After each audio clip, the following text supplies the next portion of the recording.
Bienvenue dans le podcast Français pour curieux. Je m'appelle Sandra, je suis professeure de français langue étrangère et je vous emmène à la découverte de curiosités du monde qui nous entoure, tout en vous permettant d'améliorer votre français. Alors, prêt et prête pour ce voyage culturel et linguistique? Bonjour à toutes et à tous et bienvenue dans ce nouvel épisode de Français pour curieux. Si je vous dis vaccin, microbe ou encore pasteurisation, un nom vient immédiatement à l'esprit. Louis Pasteur. Ce scientifique français du 19e siècle est l'un des plus célèbres au monde et son influence dépasse largement la médecine. Grâce à lui, des millions de vies ont été sauvées et notre manière de comprendre les maladies a été totalement bouleversée.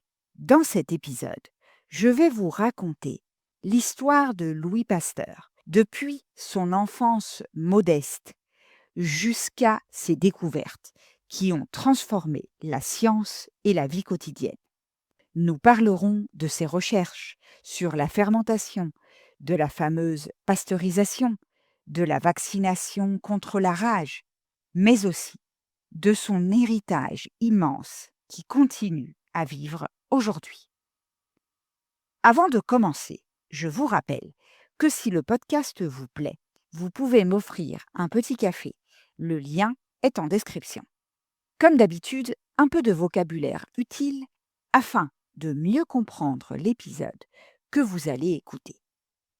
Un microbe, c'est un organisme microscopique, invisible à l'œil nu, comme une bactérie ou un virus. La vaccination, c'est la méthode qui consiste à protéger une personne contre une maladie grâce à un vaccin. La fermentation, c'est une transformation chimique produite par de micro-organismes, par exemple pour fabriquer du vin, du pain ou du fromage. L'hygiène, c'est l'ensemble des pratiques pour prévenir les maladies, la propreté, la désinfection, etc. Inoculer, c'est introduire un agent infectieux ou un vaccin dans un organisme.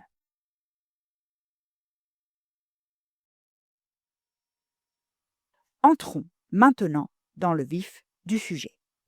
Louis Pasteur naît en 1822 à Dole, dans le Jura, dans une famille modeste.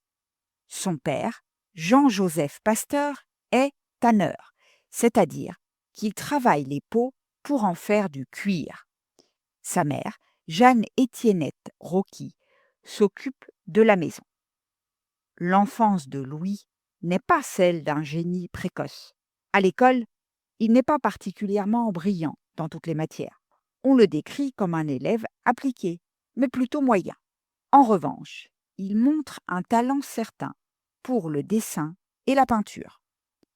Plusieurs portraits de famille qu'il a réalisés existent encore aujourd'hui. Mais peu à peu, il se passionne pour les sciences naturelles. Ce goût l'amène à poursuivre des études supérieures, ce qui est déjà une ascension sociale pour un fils de tanneur au XIXe siècle. En 1847, il obtient son doctorat en sciences à Paris. À partir de ce moment, il consacre sa vie entière à la recherche scientifique.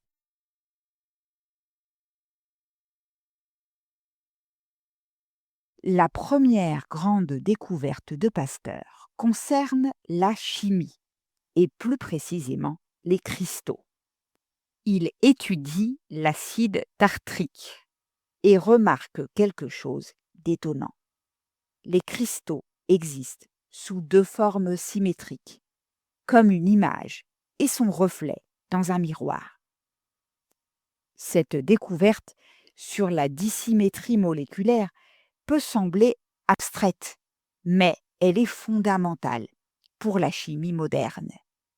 Elle montre que la matière vivante et la matière inerte peuvent se distinguer par leur structure. Déjà, Pasteur a cette intuition que le monde invisible cache des secrets essentiels.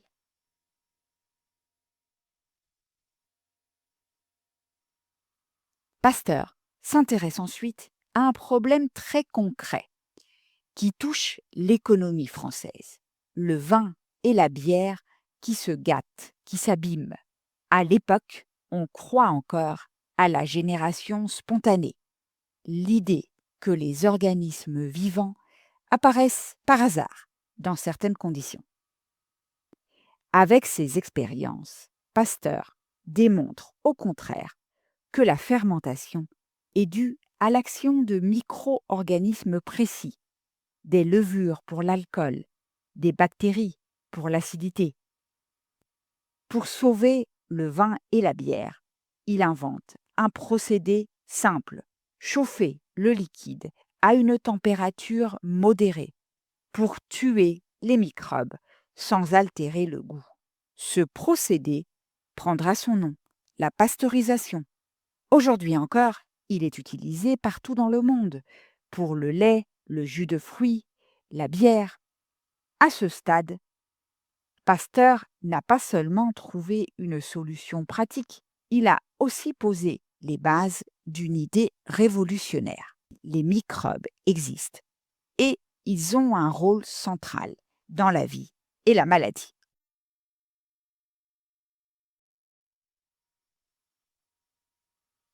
Dans les années 1860, Pasteur s'attaque à une grande question médicale. D'où viennent les maladies? À l'époque, beaucoup de médecins pensent encore qu'elles sont causées par des déséquilibres internes ou par le mauvais air, ce qu'on appelle la théorie des miasmes. Pasteur démontre que certaines maladies sont provoquées par des micro-organismes spécifiques. C'est la naissance de la théorie des germes. Cette idée transforme totalement la médecine. Si les microbes causent des maladies, il est alors possible de les combattre en les empêchant de se propager. Cette découverte change les pratiques médicales. Les chirurgiens commencent à stériliser leurs instruments, à laver leurs mains, à désinfecter les plaies. Le nombre d'infections après les opérations diminue considérablement.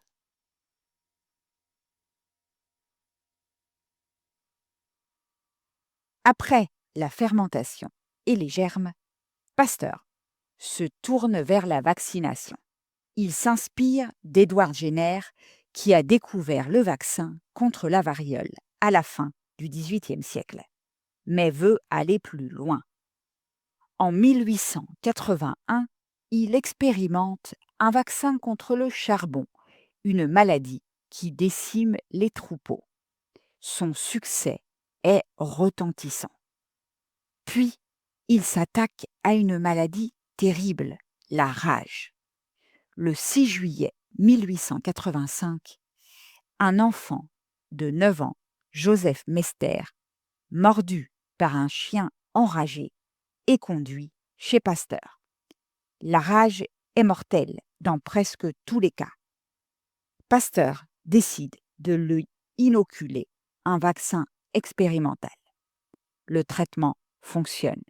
L'enfant survit. C'est une victoire scientifique et humaine.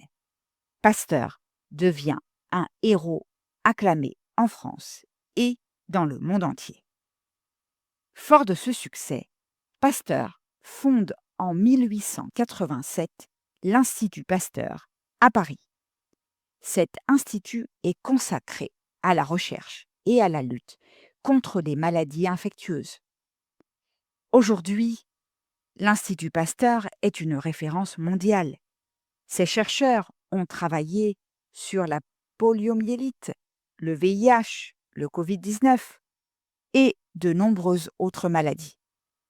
Plus d'un siècle après sa mort, l'institution porte toujours le nom et l'esprit de son fondateur.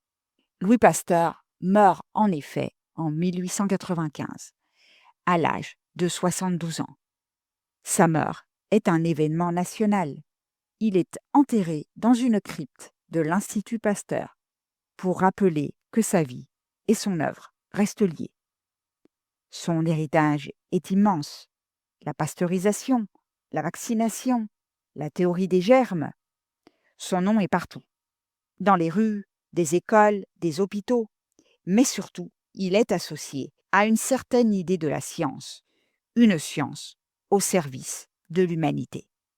En conclusion, Louis Pasteur, c'est l'histoire d'un enfant de famille modeste, devenu l'un des plus grands savants de tous les temps, grâce à son esprit rigoureux, son obstination et sa foi en la science. Il a ouvert une nouvelle ère pour la médecine et la santé publique. Aujourd'hui encore, chaque fois que nous buvons du lait pasteurisé ou que nous recevons un vaccin, nous continuons à bénéficier de son génie.